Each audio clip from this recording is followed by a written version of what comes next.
ಒಂದು ಬದ್ಧತೆ ಚಿಂತನೆ ಇರತಕ್ಕಂಥ ವ್ಯಕ್ತಿ ಅಂದ್ರೆ ನಮ್ಮ ಜಯಸಿಂಹ ಅವರು. ಈಗ ನಮ್ಮ ಕರ್ನಾಟಕ ರಾಜ್ಯ ಬ್ರಾಹ್ಮಣರ ಅಭಿವೃದ್ಧಿ ನಿಗಮದಿಂದ 120 ಜನಕ್ಕೆ ಇವತ್ತು ಇದು ಪ್ರತಿಭಾ ಪುರಸ್ಕಾರ ಕೊಟ್ಟಿದ್ದಾರೆ. ಇವಾಗ 40% ಅಂತ ತೊಗೊಂಡವ್ರಿಗೆ ಒಂದು ಈ ಕೊಡ್ತಾರೆ, ಅವ್ರಿಗೂ ಒಂಥರ ಖುಷಿ ಆಗುತ್ತೆ. ನಾನು ಮುಂದಕ್ಕೆ ಓದಬೇಕು ಬರೀಬೇಕು ಅಂತ ಇದಾಗತ್ತೆ ಆ ಒಂದು ಅಭಿಪ್ರಾಯ.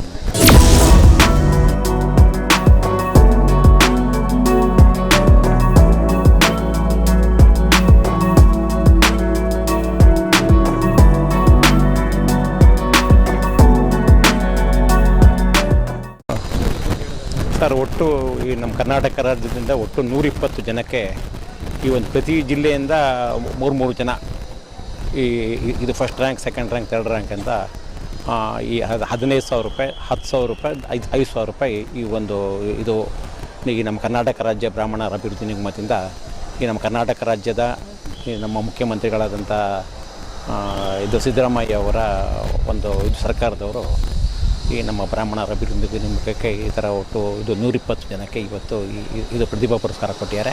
ಆ ಒಂದು ಕಾರ್ಯಕ್ರಮಕ್ಕೆ ದೇಶಪಾಂಡೆ ಸಾಹೇಬರು, ದಿನೇಶ್ ಗುಂಡ್ರವರು ಅವರೆಲ್ಲ ಬಂದಿದ್ದಾರೆ. ಇದು ಒಳ್ಳೆಯ ಕಾರ್ಯಕ್ರಮಗಳಾಗ್ತದೆ.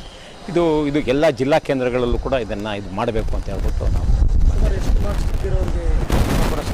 ಅದು ಏನಂದರೆ ಇದು first rank, second rank, third rank ಅಂತ. ಇವಾಗ 600 ಇದ್ದರೆ ಒಂದು 590 ಆ ಥರ ಇದು ತೊಗೊಂಡಿರೋರು, ನಂಬರ್ ತೊಗೊಂಡಿರೋರಿಗೆ, ಮಾರ್ಕ್ಸ್ ತೊಗೊಂಡಿರೋರಿಗೆ ಅದು ಕೊಡ್ತಾ ಇದ್ದಾರೆ. ನನಗೆ ಏನಂತಂದರೆ ಬರೀ ಇದು ಫಸ್ಟ್ ರ್ಯಾಂಕು, ಸೆಕೆಂಡ್ ರ್ಯಾಂಕ್ ತೊಗೊಂಡಿರೋರು ಮಾತ್ರ ಕೊಟ್ಟರೆ ಸಾಲದು. ಈ ಒಂದು ಕೆಲವರುಗಳು ಒಂದು 40%, 45% ತೊಗೊಂಡ್ಯಾರ. ಅಂತಹ ವಿದ್ಯಾರ್ಥಿಗಳಿಗೂ ಕೂಡ ಈ ಒಂದು ಪ್ರೋತ್ಸಾಹ ಧನ ಕೊಡಬೇಕು ಅಂತ ಹೇಳ್ಬಿಟ್ಟು ನನ್ನ ಒಂದು ಅಭಿಪ್ರಾಯ. ಅದು ಸರ್ಕಾರಕ್ಕೆ ಅದು ಬಿಟ್ಟಿದ್ದು. ಯಾಕೆ ಅಂತಂದರೆ ಇವಾಗ first rank, second rank, third rank ಬಂದಿರೋರಿಗೆ ಎಲ್ಲ ಕಡೆ ಈ ಒಂದು ಸನ್ಮಾನ ಮಾಡ್ತಾರೆ, ಒಂದು ಪ್ರತಿಭಾ ಪುರಸ್ಕಾರ ಕೊಡ್ತಾರೆ, ಅವ್ರಿಗೆ ನಗದು ಬಹುಮಾನ ಎಲ್ಲ ಕೊಡ್ತಾರೆ.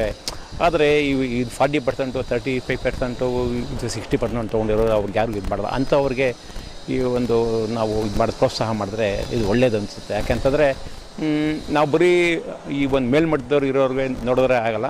ಈ ಒಂದು ಕೆಳಗಿನ ಮಟ್ಟದಲ್ಲಿ ಅಂದರೆ ಕೆಳಗಿನ ಮಟ್ಟದಲ್ಲಿ ಅಂದರೆ ಒಂದು ಇವಾಗ 40% ಅಂತ ತೊಗೊಂಡವ್ರಿಗೆ ಒಂದು ಈ ಕೊಡ್ತಾರೆ, ಅವ್ರಿಗೂ ಒಂಥರ ಖುಷಿ ಆಗುತ್ತೆ. ನಾನು ಮುಂದಕ್ಕೆ ಓದಬೇಕು ಬರೀಬೇಕು ಅಂತ ಇದಾಗತ್ತೆ ಆ ಒಂದು ಅಭಿಪ್ರಾಯ. ನಾನು ನೋಡಿ ಅವರು ನಮ್ಮ ಕಾಂಗ್ರೆಸ್ ಪಕ್ಷದಲ್ಲೂ ಕೂಡ ಅವತ್ತಿಂದ ಇವತ್ತವರೆಗೂ ನಮ್ಮ ಪಕ್ಷದಲ್ಲೂ ಅತ್ಯಂತ ಪ್ರಾಮಾಣಿಕವಾಗಿ ಅವರು ಕೆಲಸ ಮಾಡಿಕೊಂಡು, ಮತ್ತು ಹಿಂದೆ ಜಂಗಲ್ ಲಾಡ್ಜಸ್ಸಿನ ಚೇರ್ಮನ್ ಆಗಿದ್ದರು. ಈ ಸಲ ಅವರು ನಮ್ಮ ಬ್ರಾಹ್ಮಣ ಅಭಿವೃದ್ಧಿ ಮಂಡಳಿಗೆ ಚೇರ್ಮನ್ ಆಗಿದ್ದಾರೆ. ಈಗಾಗಲೇ ದೇಶಪಾಂಡೆ ಅವರು ಹೇಳಿದಾಗೆ ಅವ್ರಿಗಿಂತ ಸೂಕ್ತವಾದಂಥ ವ್ಯಕ್ತಿ ಈ ಮಂಡಳಿಗೆ ಅಧ್ಯಕ್ಷರು ಮಾಡ್ತಕ್ಕಂಥದ್ದು ಇನ್ಯಾರೂ ಇರಲಿಲ್ಲ. ಅವರೇ ಕರೆಕ್ಟ್ ಆಗಿದೆ. ಯಾಕಂದರೆ ಇಡೀ ರಾಜ್ಯ ಗೊತ್ತು ಅವ್ರಿಗೆ, ಯಾವ ತಾಲೂಕ ಏನು, ಆ ತಾಲೂಕಲ್ಲಿ ಎಷ್ಟು ಜಾತಿ ಇದ್ದಾರೆ, ಯಾವ ಉಪಪಂಗಡ, ಪಂಗಡ, ಅಲ್ಲಿ ಯಾರು ಗೆದ್ದಿದ್ರು, ಕಳೆದ 50 ವರ್ಷ ಇತಿಹಾಸ ಅವ್ರಿಗೆ ಗೊತ್ತಿದೆ. ಮತ್ತು ನಮ್ಮ ಸಮಾಜದ ಎಲ್ಲ ಲೀಡರ್ಸ್ ಪರಿಚಯ ಅವ್ರಿಗೆ. ಯಾಕೆಂದರೆ ಬ್ರಾಹ್ಮಣ ಮಹಾಸಭಾ ಮತ್ತು ಅದೆಲ್ಲ ಕಾರ್ಯಕ್ರಮಗಳು, ಅನೇಕ ಮಠಮಾನ್ಯರ ಜೊತೆ ಸಂಪರ್ಕ, ಎಲ್ಲರ ಜೊತೆ ಸಂಪರ್ಕ ಬೆಳೆಸ್ಕೊಂಡು ಕಳೆದ 40-50 ವರ್ಷದಿಂದ ಅವರು ಇಡೀ ರಾಜ್ಯದ ಎಲ್ಲರ ಚಿರಪರಿಚಿತರು. ಮತ್ತು ಯಾವುದೇ ಒಬ್ಬ ನಮ್ಮ ಸಮಾಜದ ಅಧಿಕಾರಿಗಳಿರ್ಬೋದು, ಯಾರೇ ಇರ್ಬೋದು, ಅವ್ರಿಗೆಲ್ಲರೂ ಕೂಡ ಜಯಸಿಂಹ ಅಂತ ಗೊತ್ತಿದೆ, ಜಯಸಿಂಹ ಅವ್ರಿಗೆ ಗೊತ್ತಿದೆ. ಸೊ ಇದರಿಂದ ನಮಗೆ ಯಾರಿಗೆ ನೆಟ್ವರ್ಕ್ ಬೇಕು, ಆ ನೆಟ್ವರ್ಕ್ ಇಲ್ಲದೆ ಹೋದ್ರೆ ಏನೂ ಮಾಡೋಕ್ಕಾಗಲ್ಲ. ಯಾರನ್ನೊಬ್ರು ತಂದು ಕೂರಿಸ್ಬಿಟ್ರೆ ಅವ್ರು 1 ವರ್ಷ ಇದ್ಬಿಟ್ಟು 2 ವರ್ಷ ಇದ್ಬಿಟ್ಟು ನಮ್ಗೇನು ಸಿಕ್ಕತ್ತೆ ಅಂತ ನೋಡಿಕೊಂಡು ಅವ್ರು ಖಾಲಿ ಮಾಡಿ ಹೊಟ್ಟೋಗ್ತಾರೆ. ಆದರೆ ಯಾರಿಗೆ ಕಮಿಟ್ಮೆಂಟ್ ಇರ್ತದೆ ಮತ್ತು ಪರಿಚಯ ಇರ್ತದೆ ಮತ್ತು ಅನುಭವ ಇರ್ತದೆ, ಅಂಥವ್ರಿಗೆ ಅವಕಾಶ ಸಿಕ್ಕಿದಾಗ ಅವರು ಇದನ್ನು ಏನಾದರೂ ಒಂದು ಮಾಡಬೇಕು, ಏನಾದರೂ ಒಂದು ಸಾಧಿಸೋಣ, ಏನೋ ಒಳ್ಳೆ ಕೆಲಸ ಮಾಡೋಣ, ಪೂರ್ತಿಯಾಗಿ ನಮ್ಮ ಕಮ್ಯುನಿಟಿಗೆ, ನಮ್ಮ ಸಮಾಜಕ್ಕೆ ಒಳ್ಳೇದಾಗ್ತಕ್ಕಂಥ ಕೆಲಸ ಮಾಡೋಣ ಅಂತ ಆ ಚಿಂತನೆ, ಆ ಬದ್ಧತೆ ಬರ್ತದೆ. ಆ ಎಲ್ಲ ಒಂದು ಬದ್ಧತೆ ಚಿಂತನೆ ಇರತಕ್ಕಂಥ ವ್ಯಕ್ತಿ ಅಂದರೆ ನಮ್ಮ ಜಯಸಿಂಹ ಅವರು. ಅದರಿಂದ ಇವತ್ತು ಅವರು ಅಧ್ಯಕ್ಷರಾಗಿ ಇವತ್ತು ಏನೇನು ಮಾಡೋದಕ್ಕೆ ಸಾಧ್ಯ ಆಗತ್ತೆ ಅದೆಲ್ಲವನ್ನು ಕೂಡ ಮಾಡ್ತಕ್ಕಂಥ ಅವರು ಪ್ರಯತ್ನ ಮಾಡ್ತಾ ಇದ್ದಾರೆ. ಒಳ್ಳೆ ಇದರಲ್ಲಿ ಯಾವ ರೀತಿಯಾಗಿ ಅನುದಾನ ಬರ್ತಾ ಇದೆ ಅದನ್ನು ಕೂಡ ನಾವು ಈಗಾಗಲೇ ಜಯಸಿಂಹ ಅವರು ಇದರಲ್ಲಿ ಬರೆದು ಕೊಟ್ಟಿದ್ದಾರೆ. ಸುಮಾರು ಪ್ರತಿ ವರ್ಷ 10 ಕೋಟಿಯಷ್ಟು ಬರ್ತಾ ಇದೆ. ಈ ವರ್ಷನೂ 10,54,00,000, ಕಳೆದ ವರ್ಷ 10,38,00,000, ಅದ್ರ ಹಿಂದೆ 9,84,00,000, 2021-22ರಲ್ಲಿ 50 ಕೋಟಿ ಘೋಷಣೆ ಆಗಿತ್ತು. ಘೋಷಣೆ ಆಯ್ತಷ್ಟೇ, ಏನು ದುಡ್ಡು ಬರಲಿಲ್ಲಪ್ಪ, ಚಪ್ಪಾಳೆ ಹೊಡಿಬೇಡಿ. ಬಂದಿದ್ದು ಕೇವಲ 3,29,00,000. ಆದರೆ ಕಳೆದ 2 ವರ್ಷ ಏನು ಘೋಷಣೆ ಆಗಿದೆ ಅಷ್ಟು ಅನುದಾನ ಬಂದಿದೆ. ಅದು ತೃಪ್ತಿಕರವಾದಂಥ ವಿಚಾರ.